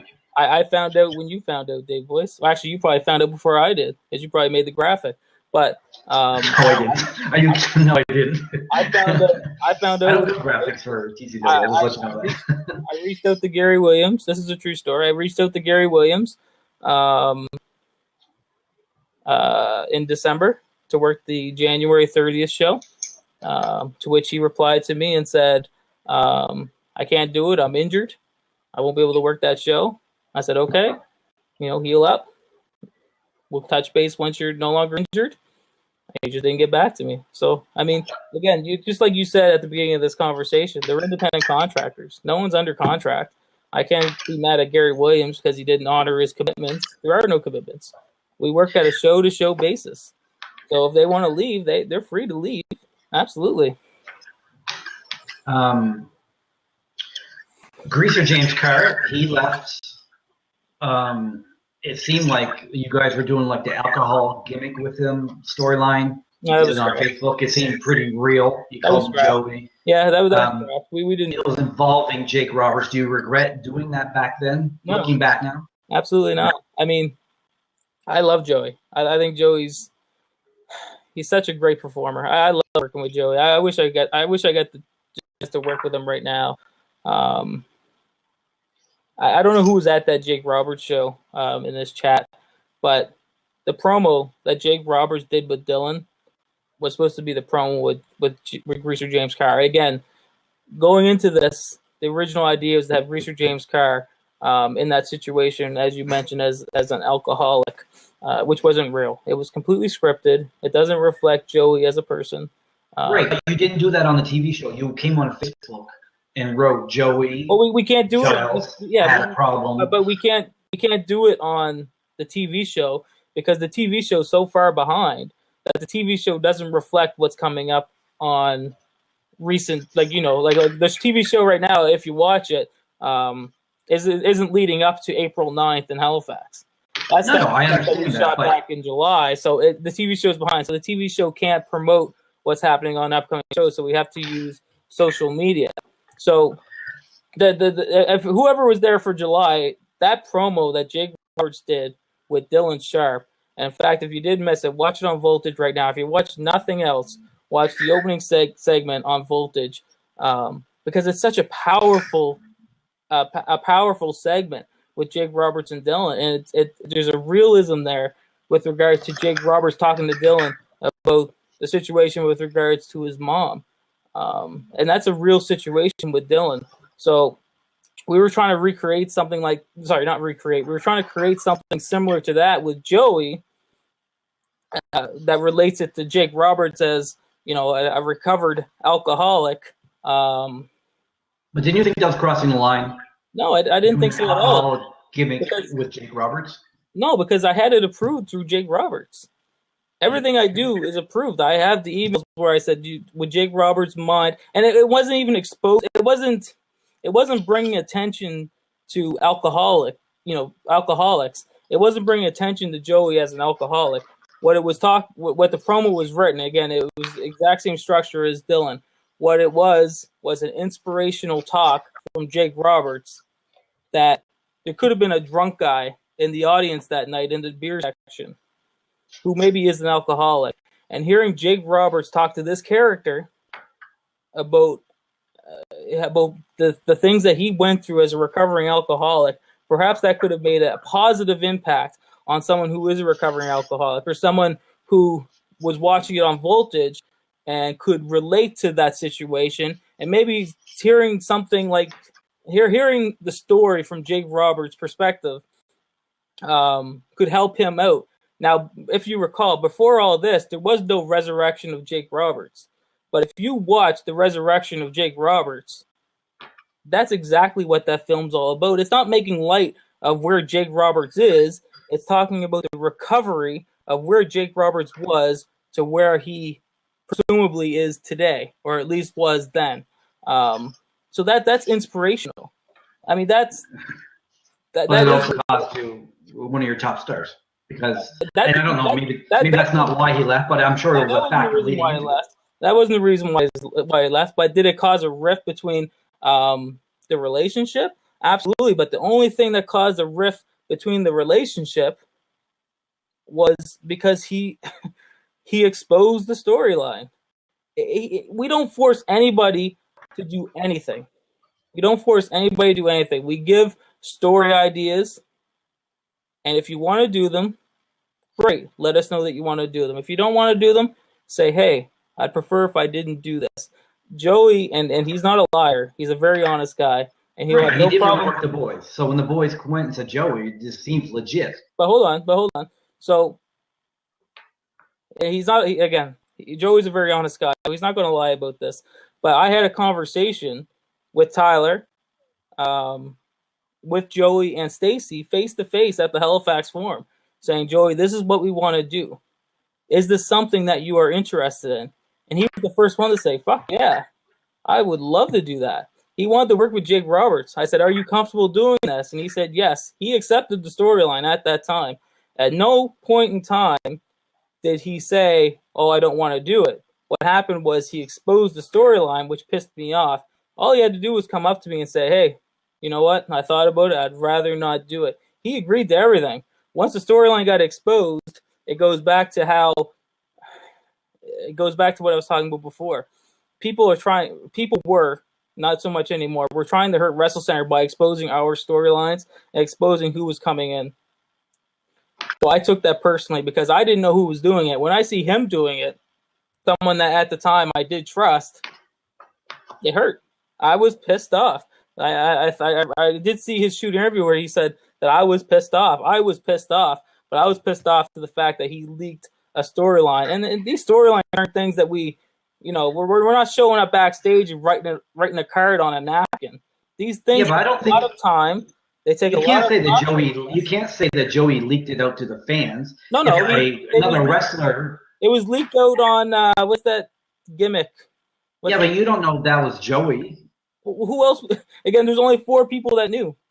Me, Tyler, Stacy. No, but what I'm saying, what Joey told me on my podcast was when some of the workers some of the wrestlers contacted him and said, gee, Joey, you okay? He's not going to work the boys, so he told the boys. Right. So that's 4 and 4. Right. So where did it come from? That's why I was upset. Where did it come from? And you're right.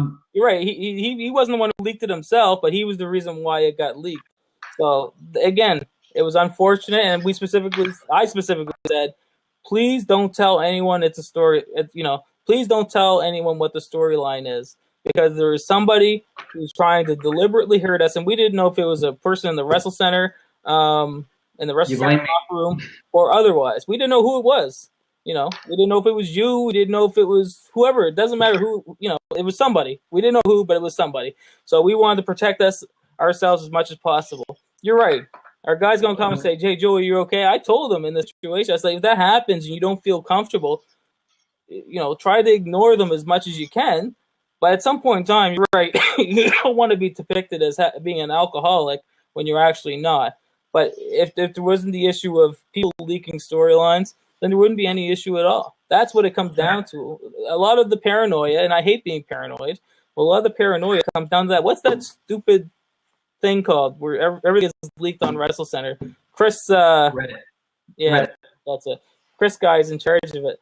I hate that thing. I mean, I shouldn't say I hate it because Wrestlecentre is actually praised quite a bit on that, but I hate Wang Licken. Wang Licken. If I could find out who Wang Licken is, that would be the end of my.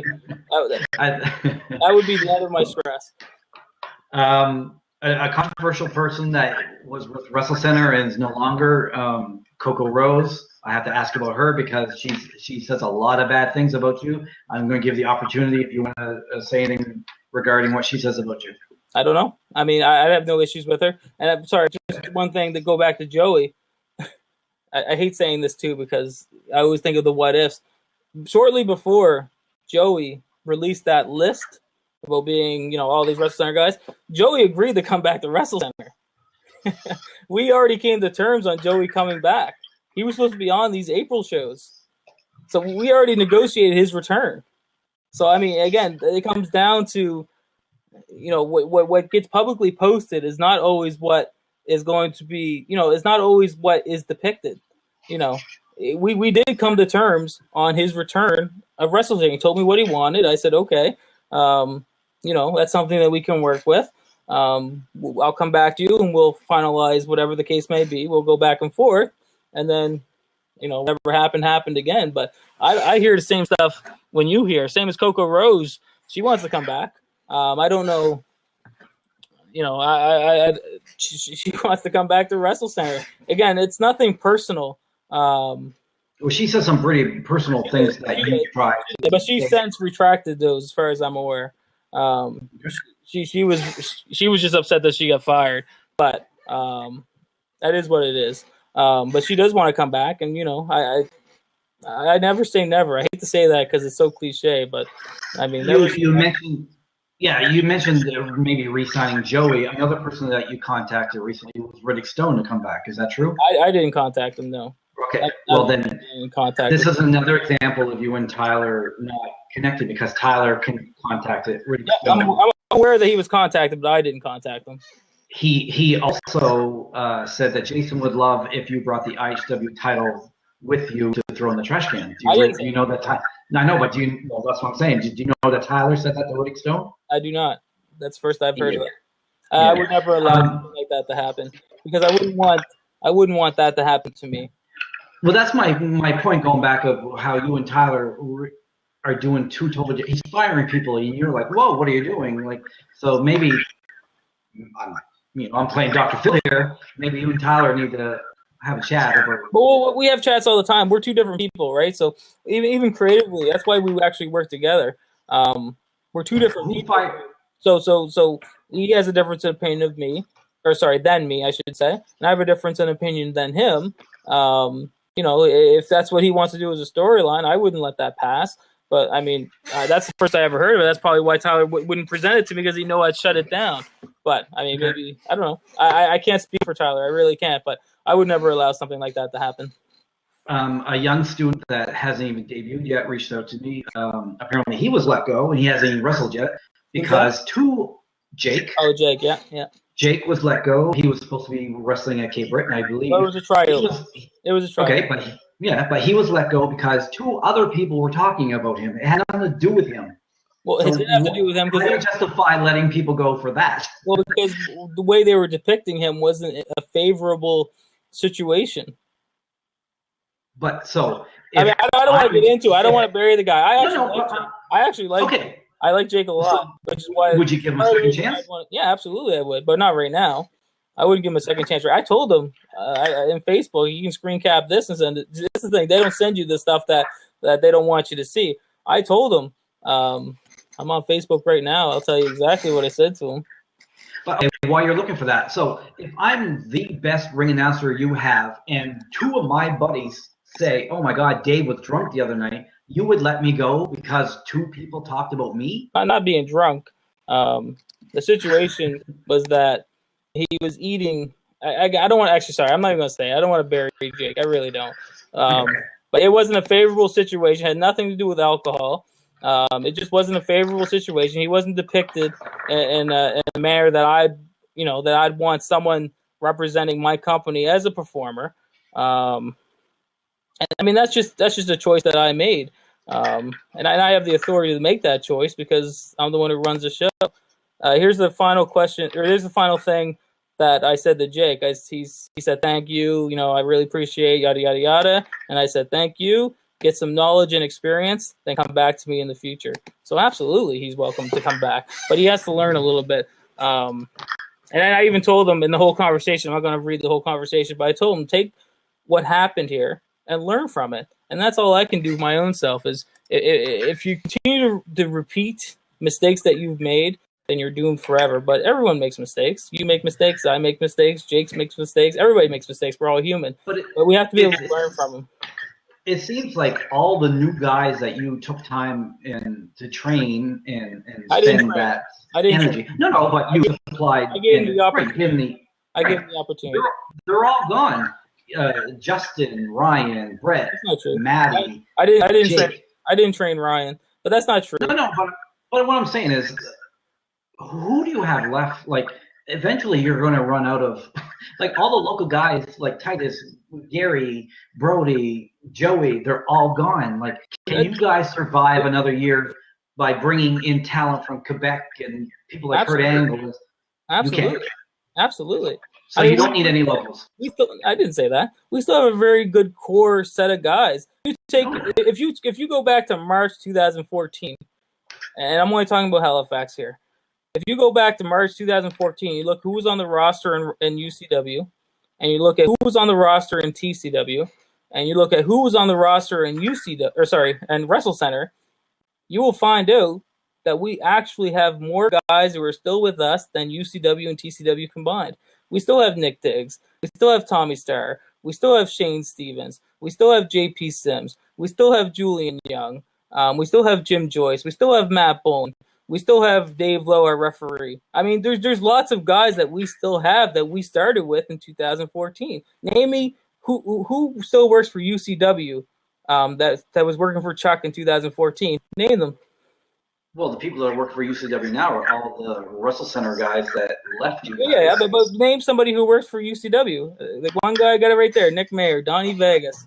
I don't count Chuck as a performer. Devin didn't work for Chuck in 2014.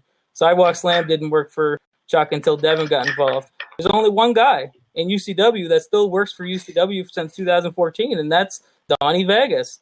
Name TCW. Cyril's here watching this. How many guys still work for him that worked for him in 2014?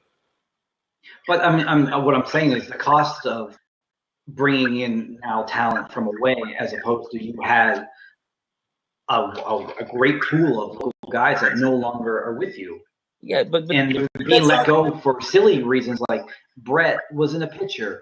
Jake's friends talked about him. I didn't let Brett go. He left the company because of circumstance. I didn't fire Brett. Tyler did. He didn't have the authority to fire Brett. Does Brett know that? Yeah, well, I've already had the conversation, but him and Ryan decided to leave. So, with that being said,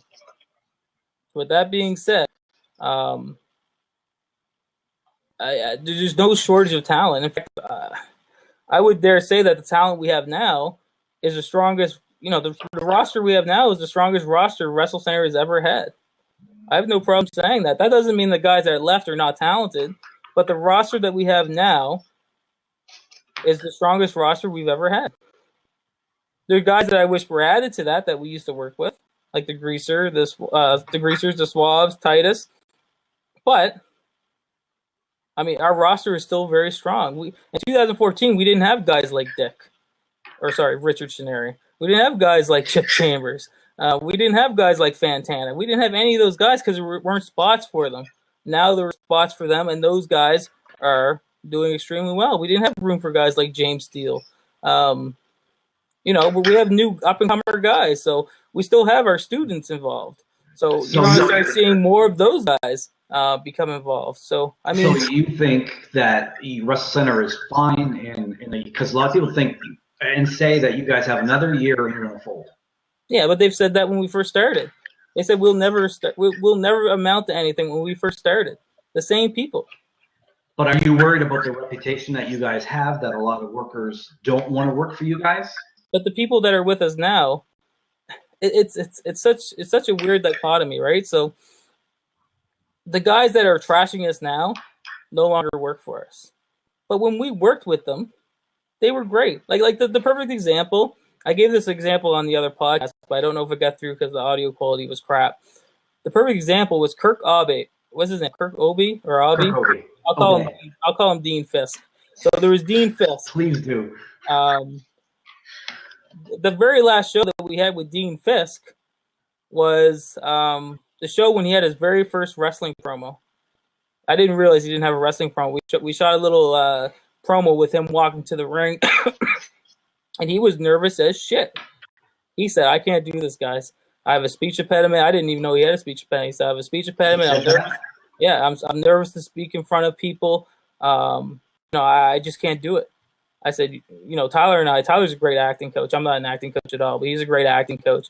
And Tyler walked him through that promo. And he did a phenomenal job on the stick. He did a sick promo that night. And he came back and he was happy. He was happy-go-lucky. He thanked Tyler for working with him. And then that was the last time he worked a Wrestlecentre show. And now, of course, he's online saying, "You disrespected me," or da-da-da-da-da. I don't know where the disrespect is. Why? Where did that come from? What happened that Kirk left Wrestlecentre? You would have to tell me. I don't know. There might be things I don't know. I'd love to find out. If Dean Fisk is here, I'd love to find out. I don't know where the disrespect was. That was the last time I don't talk with these guys. So, again, maybe that's part of the issue as well. I'm not messaging them on the Facebook every single time. I say, "Hey, there's a date. Are you interested?" They say, "Yes." Cool. At the show, we interact and we do that stuff.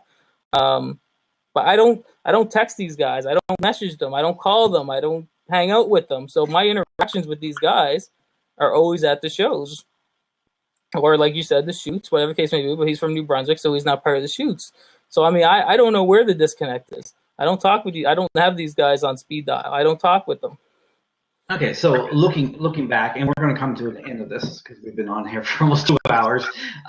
Looking back, do you think you've done anything wrong, or anything you can learn from to fix? Absolutely. Because, like I said, there's a ton of local wrestlers that have jumped ship, that have no respect for you guys whatsoever. Is there anything that you think moving forward that you may change? I don't know if we necessarily need change. No. But you just said it yourself. Are there things you can learn that I can learn from? Absolutely. There's a lot of things I can learn from. Are there things that I wish I could go back and change? I think I was quite clear on that earlier on. I think there's a lot of things that I think I could change. I think we've done a lot of things right, and that's what no one's really talking about. The things that we've done right. Well, tell us, what are you doing right? Well, we'll just go back to the beginning. In 2014, it was a bleak time for maritime wrestling. 2013 league into 2014. TCW couldn't draw shit. UCW, their draw went way down. They couldn't draw shit in 2013, 2014. IHW, they've made it public. That was the time when they said, "All right, we're done. We're just hanging up the boots. We're done." At that time, and my dates might be not correct, but either Mainstream wasn't running or they were doing that Beauty Slammers tour and they lost their ass. Vision Pro wasn't around. XWA was. I can't talk about their business because I don't know them, but I know they went out of business at some point in time around that time. The only thriving company was Red Rock Wrestling and PEI. Cape Breton wasn't running shows anymore. Newfoundland, LCW was strong in Newfoundland. So aside from LCW and PEI, the wrestling business was shit. And now I'm not saying it's because of Wrestlecentre heating things up, but I think Wrestlecentre contributed its fair share to helping maritime wrestling become elevated again. I've invested a lot of money in training. I've invested a lot of money and production for the Maritimes, and it's going to be seen on a national level. So I mean, that's another thing. No wrestling company in the Maritimes has been seen on a national level since Wrestling with Reality. What era was that? 2006, 2005? Yeah, but at the beginning of this podcast, you said that Wrestlecenter was a TV show that involved wrestling. So, do you see yourself as a television producer or a wrestling promoter? Because maybe that's the disconnect. If you thought yourself as a wrestling promoter and connected with the wrestlers and understood a little bit more where they're coming from, maybe. This is just a personal thing, and I might get heat with the guys. It doesn't really matter to me. I can't stand the title of wrestling promoter. That's not what I do. I'm not a wrestling promoter. I'm not a promoter whatsoever. I'm a producer. I produce content. I produce a show. That show does involve wrestling. The show, it's such a different thing, right? Because you have to have such a healthy balance. Like our shows, our live shows really are essentially live shows. But if you watch the live show and then compare it to the TV show, it's completely different. I shouldn't say completely different because it still has the same similar content, but there's so much more depth in the TV show. So the live show still satisfies the fans, and in the sense that they still go and they still see a great a great wrestling show. The difference is you'll go to another competing brand of wrestling. And it's within this structure, right? So it's 5 matches, intermission after the third. The last match will be a tag match made from the first match. It's just a structure, and I'm just generalizing. Obviously, which works. Sorry, but it works. Well, it works some places, yeah, absolutely. But what we do in Wrestlecenter works in Wrestlecenter too. We draw great houses. We have phenomenal fans. Fans. But are those houses coming because you're bringing in Kurt Angle and Mick Foley, or are they coming? We don't know because we only brought in Mick Foley once, and we haven't brought in Kurt Angle yet. He's coming next week. We don't know how well he's going to draw. But could you draw those houses with nobody on the show? Those stars don't bring out the reactions that the audience gives the guys like the Marcus Burks, the Richard Cheneries, the Nick Diggs, the Matt Bullen, JP Sims. Those stars don't bring out those reactions from those stars that I just mentioned. It's the performers bringing out the stars. Sorry, it's the performers bringing out the reactions. More often than not, the local guys, the performers, the everyday performers of Wrestlecenter gets better reactions than the star coming in. I mean, that is what it is. That's fact. When JP Sims knocked out Samoa Joe with the IFWA heavyweight title, that got an insane reaction. That's a local guy doing that to a star, laying out a star who's going to be on WWE the next week. I mean, that's a local guy doing that. How do you justify like your shows? One show is 4.5 hours long. Do you not think if you're counting the VIPs, then yes. I mean, the shows are long because, again, we have to get enough TV content in to produce X amount of shows. We get that. But the shows, it's weird because I get this question all the time in person. The shows end with "This is awesome," or like on the last July show, it was a 3.5 hour show, and the fans are saying one more match, one more match, one more match.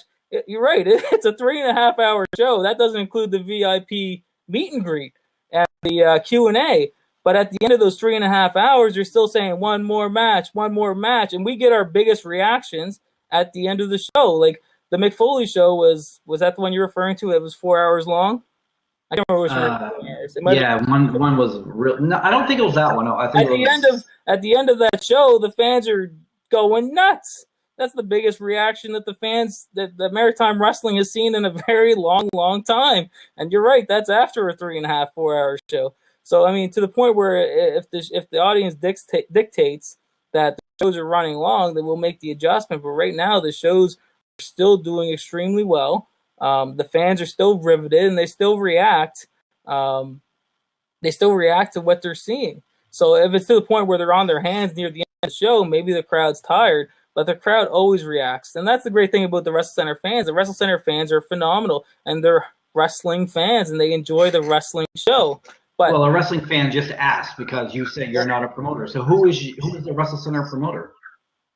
well, to me, the promoter position. This is just my opinion. So again, you don't have to agree with me. But the promoter position or the promoter term is such an old school wrestling term. It's so cliche. Like there was wrestling promoters back in the 50s.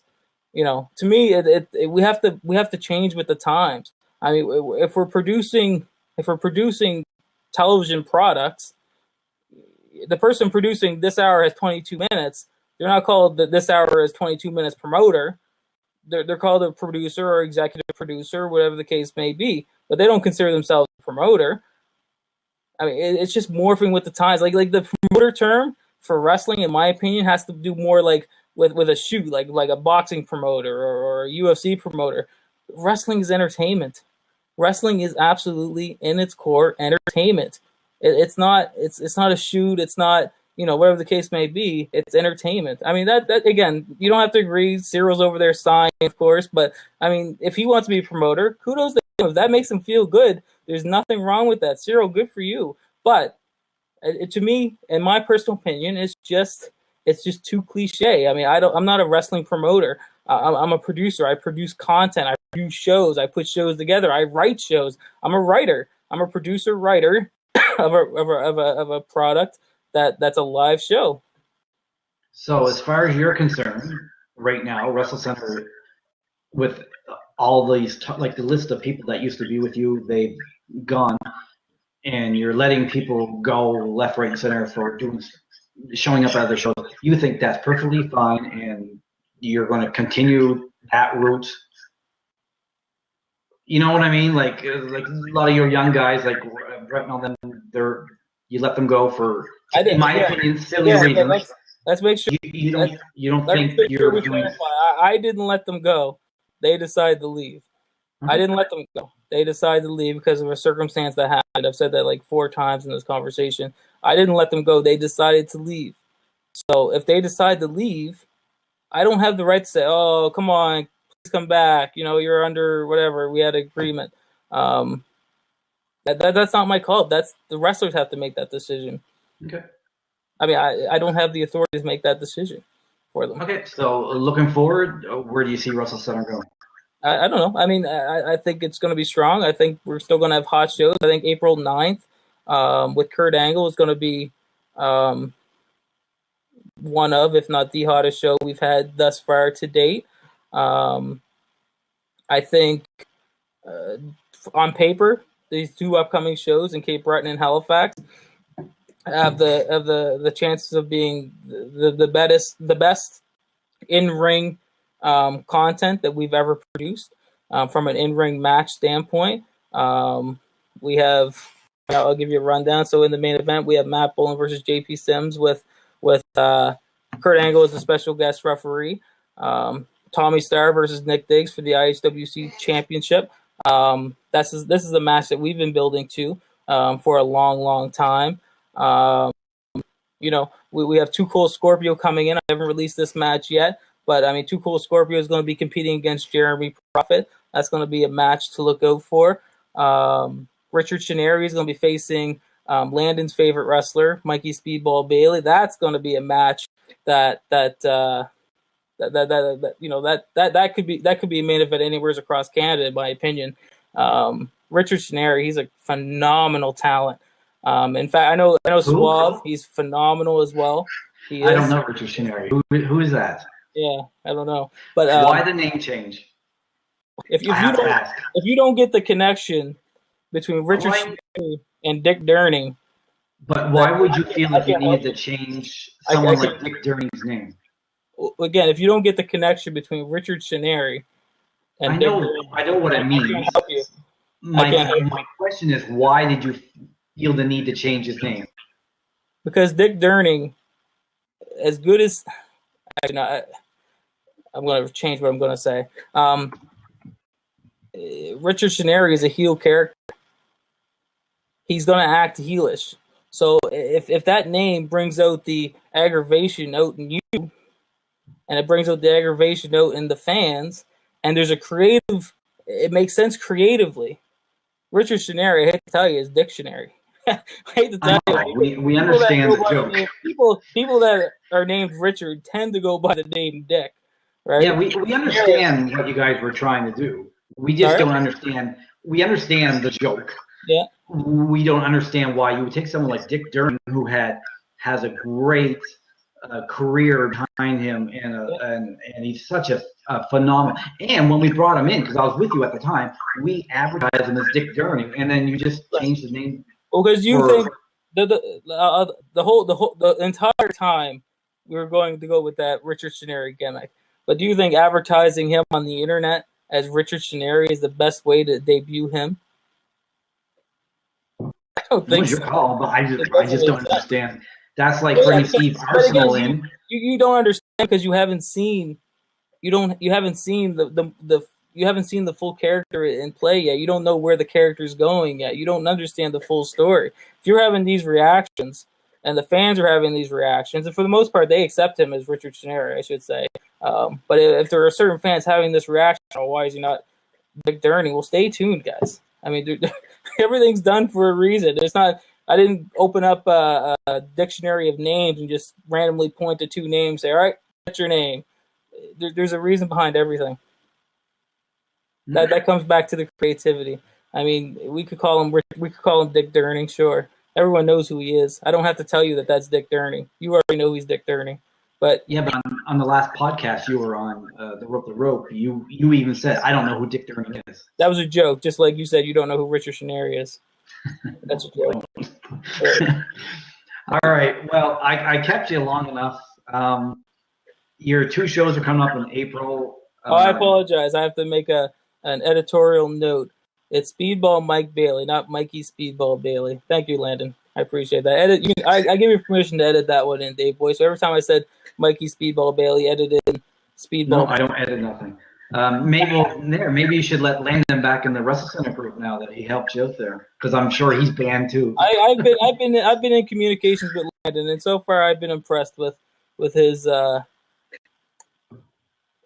been impressed with him as of late. So he's actually, he's someone that I actually appreciate who goes to the shows. I really do. Well, name dropping him on the last show he wasn't just randomly picking fans. He was chosen for a reason. He's a special guy. I just hope that you lay off, lighten up a little bit with the fans on your Facebook page, and not like you're banning so many people. I hope you guys I don't a little bit about that. Yeah, I mean, I don't know how to ban people. So many people banned. I'm sure if you checked your ban list, it's pretty long. It may be, but I honestly don't even know how to do that. Including me. I'm banned. That's a shoot. I don't know how to do that. I do know Maddie got banned, but the reason why she got banned was because she wasn't even banned. She was just deleted. I don't know if that means banned or not. As far as I know, and you can correct me if I'm wrong, you're the social media guy. I know nothing about social media. I really don't. But you can still see the page. You just can't comment. Is that correct? No, I cannot. I cannot see the Wrestlecentre page at all. Okay. I see it every day because people send me screenshots.